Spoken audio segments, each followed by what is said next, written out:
Welcome back to Good Morning Football. We are here. We are live. We're in New York City, and we're presented by Nike. It is time for Will Selva, all the way on the other side of the country in Culver City, California. Will, it is great to see you this morning. And I have to say, last hour when you first came up and talked to us, Peter, off the air, paid you a very, very nice compliment. It's comforting to see you. I think that a lot of people see their newsman and their local anchors. Okay, he's there. He's in his spot. And we know that life take it for granted. Okay. We take it for granted. It is really cool that you're still in there in the office and still delivering the news as you would every day. So, Will, thank you. I know it's early, and I know where you are is a different scene than us, but you're doing your job. And, again, on behalf of everyone watching and also here at the show and behind the scenes, thank you for doing your job as well as you do.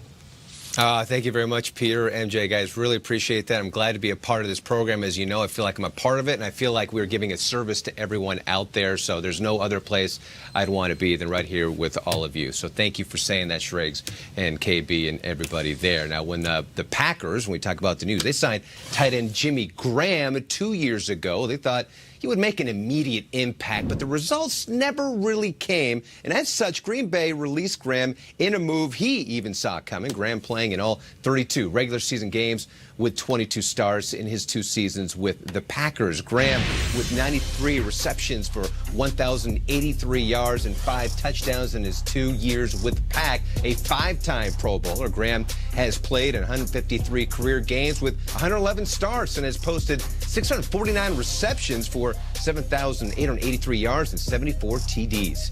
Meanwhile, the Patriots exercising the 2020 option year on cornerback Jason McCourty. This, according to multiple sources, had the Patriots decided not to pick up the option, it would have made McCourty a free agent while creating $4 million in salary cap space. McCourty is recovering from off-season groin surgery.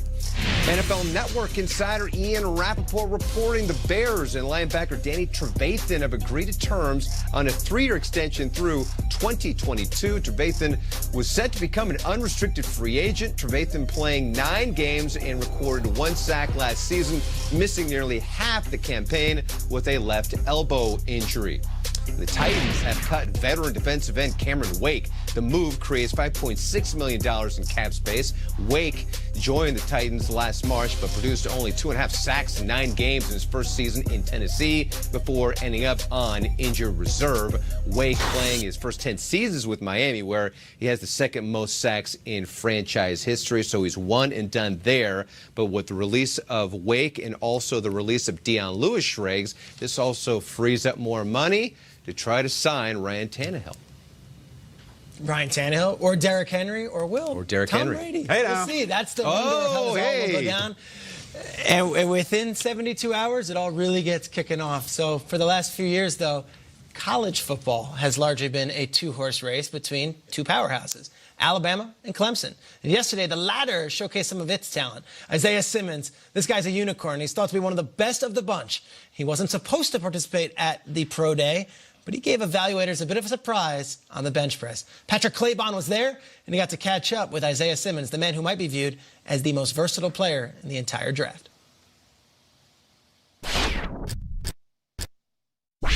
Wasn't expecting to see you do anything. You hop over there and just cranked out 20 reps. Just, you know, it's a Thursday. That's what people do.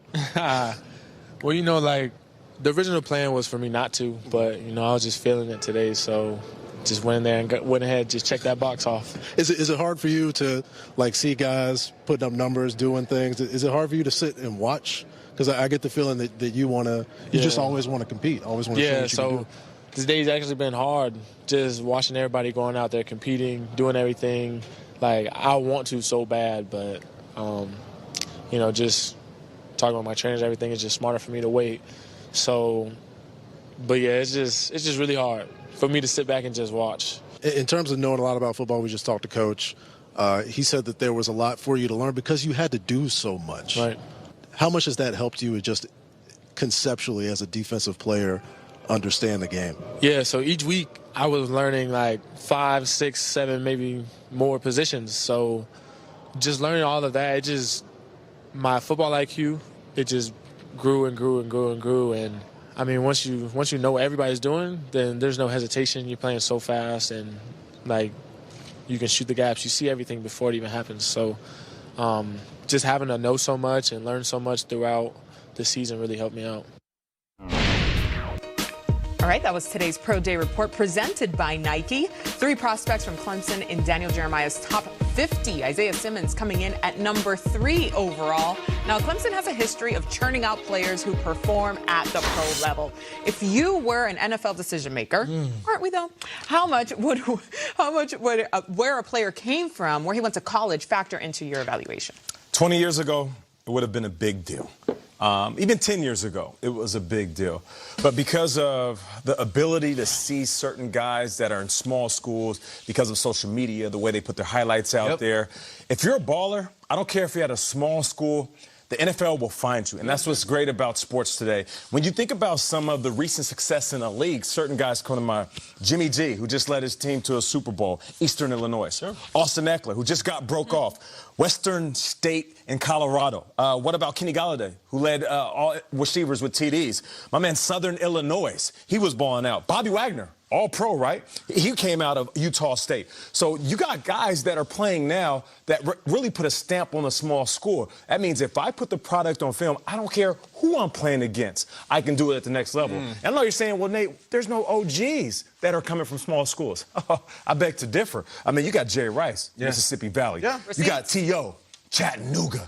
You got Randy Moss, Kurt Warner, Brett Favre, Michael Strahan, Texas Southern. So for a guy that went to Nevada, Reno, wasn't big or wasn't small, but I can identify with both. I've seen superstars come out of big schools, but I've seen those hidden gems, those uncut gems, shout out to Adam Sandler, come from those small schools. Now, tell you what, if you pass on them, it'll hurt you in the long run because those guys are making an impact in the league. Joe Burrow, LSU, Chase Young, Ohio State, Isaiah Simmons, Clemson. It's kind of like at the grocery store. There's a brand recognition, and you see that brand, and you know how it was made. They put those ones at eye level. If you want to go down by your knees, they got the same products for cheaper, and I love it. I love that Tariq Cohen on the Bears game, North Carolina A&T. Peter's been talking this offseason about Assumption College, right? There's been players we've come from all over the place. I still trust it a little more because if I'm getting a player from LSU, I'm getting all of the judgment of that coaching staff, of that recruiting staff, that anybody in the world wants to go play at LSU. These are the ones they chose. So I like it for the middle round guys. Of course, I love those stories. I still love those brand names, though, up top. It makes me feel comfortable. I spoke with a GM at the Combine because here's Chase Young and Jeff Okudah come on the show with us, both Ohio State guys, and they look like they're polished 5-year NFL veterans. They say the right thing. They know to say the right thing. They look the part. Everything. And I say, what is it about this Ohio State guys? And the GM looks at me and goes, what do you mean? They've been training to be professionals for 4 years, and they've got professionals around them in their network. So Chase Young can call the Bosa brothers. Chase Young can call anyone who is drafted. Terry McLaurin can be called on a minute because they're all teammates. So there is something comforting knowing they know how to be pros. Michael Thomas, Zeke, it goes on and on. Now, does that mean you don't take the small school prospect? Of course not.